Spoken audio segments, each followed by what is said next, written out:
Hola, ya por fin pude activar una grabación en una computadora alterna. Y bueno, vamos a ir revisando poco a poco el material.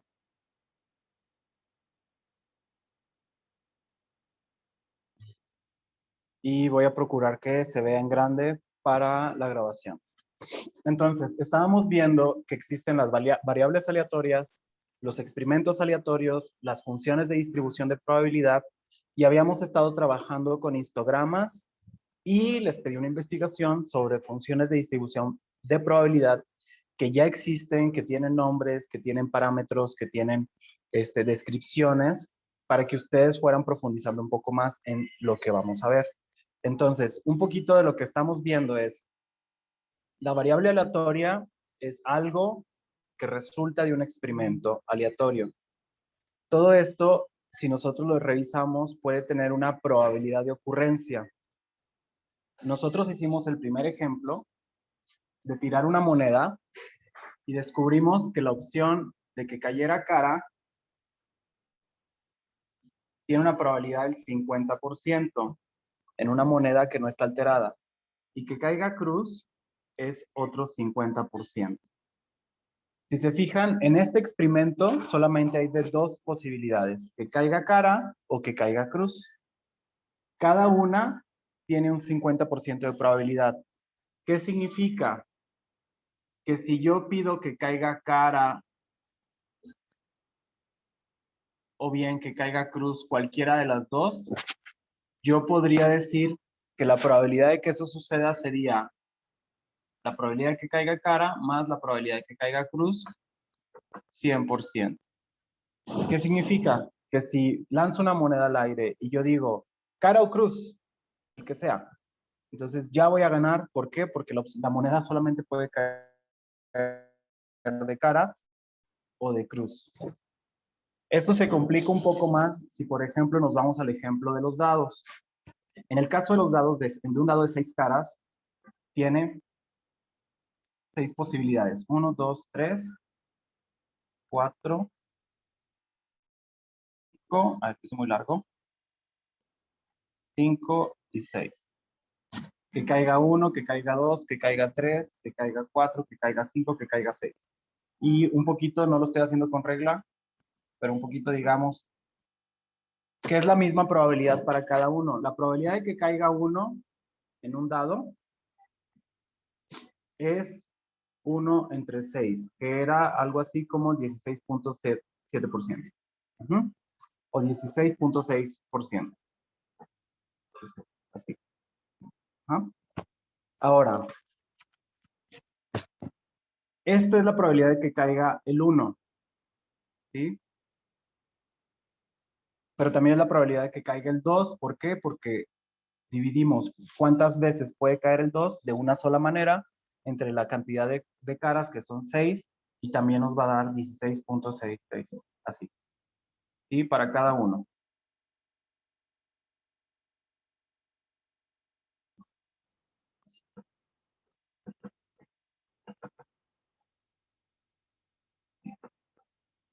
¿Ok? Entonces ya no se ve muy claro el 16%. Voy a bajar un poco la cámara. Ahí está.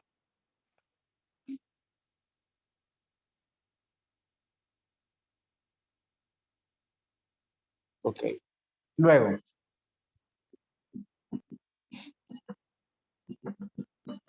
¿qué pasaría? Aquí tenemos más posibilidades en el tiro de un dado. Y nuestra variable aleatoria puede caer en 1, en 2, en 3, en 4, en 5 o en 6. Pero la probabilidad de que suceda cada uno de estos es la misma. Como quien dice, se divide entre 6 la probabilidad de cada cosa. ¿Qué pasa? Que aquí tenemos un sexto de la probabilidad, un sexto. Ajá. Si yo sumara todas las probabilidades, tendría 1, un sexto, 2 sextos, 3 sextos, 4 sextos, 5 sextos, 6 sextos. Que esto me daría 6 sextos igual a 1 o bien el 100%. Si yo tiro un dado de 6 caras y digo, va a caer un número entre el 1 y el 6 incluyéndolos, pues estoy escogiendo todas las posibilidades. Entonces, la probabilidad de que sea real lo que yo estoy diciendo es del 100%, dado que el dado va a tener que caer en una de esas caras, del 1 al 6. Si nosotros empezamos a observar este tipo de experimentos aleatorios, es de 2 oportunidades, 50 y 50. De 6 sexto cada oportunidad. Si fuera un dado de 20 caras, pues serían todas a la misma altura. Eso, si se fijan, nos está planteando una especie de gráfica. Una gráfica que tiene la misma altura, todas las barras, y que esa altura es una fracción de la cantidad de opciones que tiene ese experimento aleatorio. Este tipo de distribuciones, podemos darles nombre de acuerdo a las que ya están establecidas, algunas de las que ustedes investigaron, y también podemos hacer un poquito más de investigación. Por ejemplo, algo que vamos a empezar a ver con problemas de probabilidad, si retomamos el ejemplo de los dados, aquí están nuestros dados, aquí está el 16.66%, y nuestra probabilidad para cada el 2, el 3, 4, el 5 y el 6. Yo puedo decir, ¿cuál es la probabilidad de que caiga 1? Esta ya había dicho que era del 16.66%.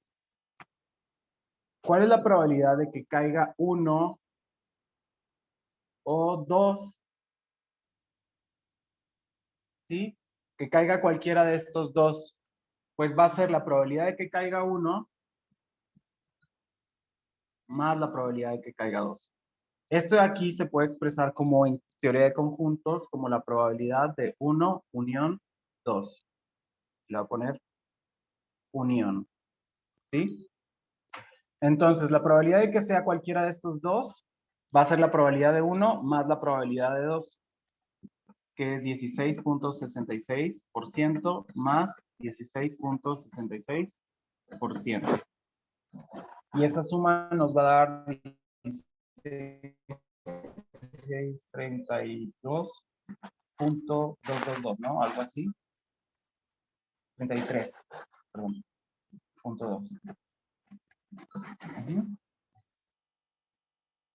Algo así. 33.333, algo así. Ahora, si se fijan, si yo le voy agregando la probabilidad de este a este y luego la de este a lo que salga y la de este a lo que salga y la de este a lo que salga y la de este a lo que salga, pues voy a tener la probabilidad de cada uno de todas las posibilidades y eso me va a volver a dar 100. Eso significa que podemos hablar también de un término que sería la probabilidad acumulada.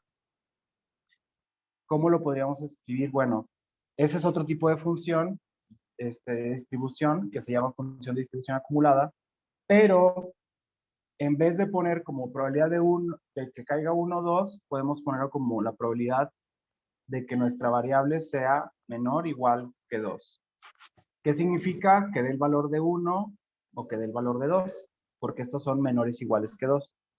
Esto, en términos de conjunto, es más utilizado o es utilizado cuando tenemos variables aleatorias discretas y funciones de distribución discretas, que es que está el 1, el 2, el 3, el 4, el 5, el 6 y no hay valores aquí en medio. ¿Sí? Aquí no tenemos valores. Pero si estuviéramos midiendo estaturas, nosotros podríamos tener a lo mejor quizá las estaturas de los integrantes del grupo. En México es como de unos 65, pongan. Entonces alguien puede medir 1.64, alguien 1.66, 1.67 y así, ¿no? Hasta el 1.7 o hasta el 1.6 y así para adelante y para atrás. ¿Ok? Yo sé que a ustedes ya les tocó investigar sobre la distribución normal. La estatura poblacional o de la gente estatura se distribuye de manera normal, por lo general. ¿Y cuál es la distribución normal? Según la investigación que hicieron, la conocen también como campana de Gauss. Es una curva así, que es simétrica en el valor central. Ajá, con respecto al valor central. Tiene otras propiedades que tienen que ver con las otras medidas de probabilidad, que es la desviación estándar o la varianza, y que esto nos va a decir qué tan ancha o qué tan delgada es nuestra curva de esta campana. Ahora, ¿se acuerdan que nosotros también vimos en el semestre pasado las integrales de Riemann y la suma de rectángulos inscritos para hacer cálculo de área? Cuando nosotros hablamos, como en el caso del dado, y queremos la probabilidad de varios de estos cuadritos, lo que hicimos fue básicamente sumar este con este y ya nos queda. Cuando tengamos una función continua, pues realmente esto es la fórmula y la probabilidad de ello la podríamos calcular sumando los rectangulitos que estén aquí. Ya vemos que estos rectángulos, según lo que habíamos estudiado antes en análisis integral, que siempre nos van a dejar huequitos, que no va a ser exacto la suma de los rectángulos. Pero lo que sí va a ser exacto, pues va a ser la integral de esa función. Si yo integro esa función del valor a al b, voy a tener la suma de esos, entre comillas, rectángulos infinitos de base infinita, infinitesimal, y voy a poder calcular toda esta área. Y esta sería, pues, la probabilidad de este suceso desde A hasta B, ¿sí? Si yo lo quiero hacer hasta el menos infinito, pues sería la probabilidad de que mi variable aleatoria sea menor que B. Y eso sería como una forma de ver cómo calcular probabilidades en distribuciones de probabilidad que son continuas. Esta es discreta porque los valores posibles tienen huecos, y esta es continua porque puede estar en la escala total de la recta. ¿Sí? Esto es así como muy general. Yo nada más quería empezar a explicarles así con un poco de gráficas y recordando que ya saben integrar, cómo es que vamos a empezar a trabajar ahora sí con ciertos ejercicios de cálculo de probabilidad. Para esto, pues esta función ya está definida y a ustedes se les va a dar la definición de la función, no tienen que calcular más. Solamente sería calcular los valores para poder encontrar las probabilidades. En este caso, yo sí quería nada más como hacerles recalcar la diferencia entre funciones de distribución discretas y continuas. Para calcular la probabilidad de que algo suceda en estas, el procedimiento es diferente como de manera algebraica, porque aquí básicamente sumamos los valores de probabilidad de cada rectángulo, pero en sentido un poco más profundo es lo mismo, porque al integrar esta parte de acá, para calcular esta probabilidad de que algo suceda, vamos a tener que hacer como el ejercicio de los rectángulos inscritos para calcular áreas. Ahora, ¿qué nos va a decir, por ejemplo, esta área sombreada? Si yo estoy aquí como en el 1.61. Esto que está sombreado es la probabilidad de que alguien tenga una estatura menor a 1.61. ¿Sí? Todo lo que esté sombreado en una distribución de probabilidad continua es la probabilidad de nuestro suceso o de nuestro experimento. En el caso de discreto, lo vimos en los histogramas, simplemente sumar los valores de estos histogramas. En el caso de las distribuciones continuas, es el área bajo la curva de esa distribución. Esta es una normal, pero también hay otro tipo de distribuciones. Bueno, por ejemplo, la Weibull puede tomar muchas formas, pero hay distribuciones que pueden tomar esta forma, o distribuciones que pueden tomar esta forma, o sea, como que más orilladas a un lado, más orilladas al otro, no necesariamente simétricas. Y va a depender del tipo de función de distribución, de la forma de la función, que a la hora de calcular el área veamos hacia dónde se inclina nuestra probabilidad. Si vamos a volver a comparar, por ejemplo, este tipo de distribución discreta, podemos observar que si todas las barritas tienen la misma altura, la probabilidad de que caiga uno va a ser igual a la del 2, a la del 3, a la del 4, a la del 5, a la del 6. En una como la normal, por ejemplo, la probabilidad de que estemos aquí en el 1.65, si yo sombreara esto,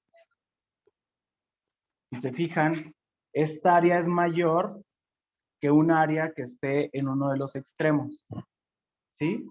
No importa que en este extremo me vaya hasta allá, esta área se va a hacer más pequeña, más pequeña, más pequeña, y la que está más cerca del centro es la que va a estar más grande.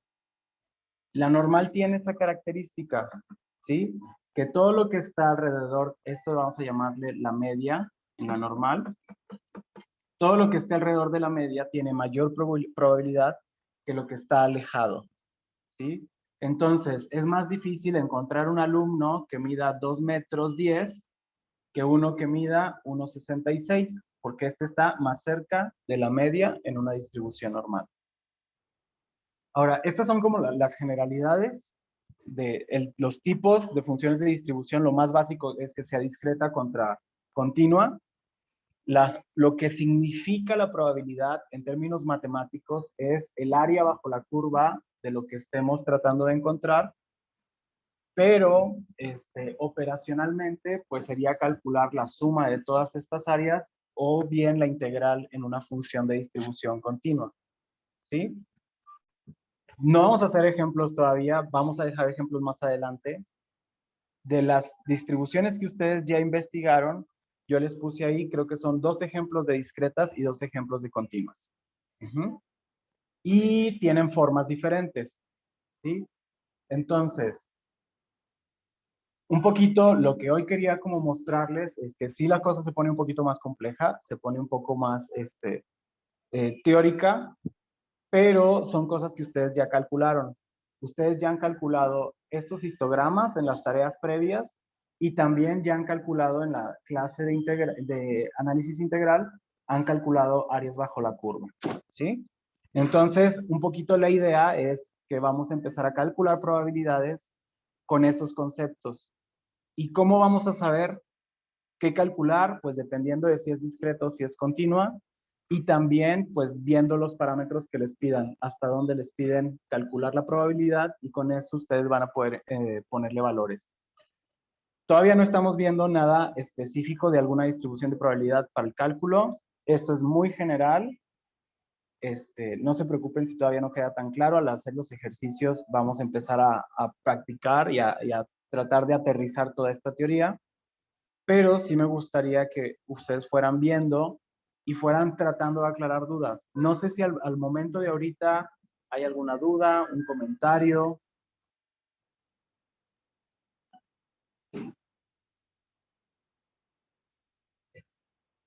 ¿Cómo lo ven? ¿Se entiende? ¿No se entiende? Porque Por ya ahora no me surgen dudas. surgen dudas, ¿como de qué tipo? No, o sea que por ahora todavía no me surgen dudas. Ah, ok. Bueno, Profesor, la clase la está grabando, ¿verdad? sí. Ah, ok. Sí, bueno, supongamos que pues me acabo de incorporar y pues pues para echarle un vistazo ya grabada la clase. Ok, sí, va a quedarse grabada y al ratito la subo a la plataforma. Bueno, voy a dejarlo aquí, voy a hacer esta pausa. Recuerden que tienen que registrar su asistencia directamente en la plataforma, en el formulario. Esta es una explicación muy general de qué pasa con las probabilidades entre uniformes y discretas, pero más adelante ya vamos a empezar a ver ejemplos caso por caso para calcular probabilidades y que ahí vayan surgiendo más dudas. ¿Ok?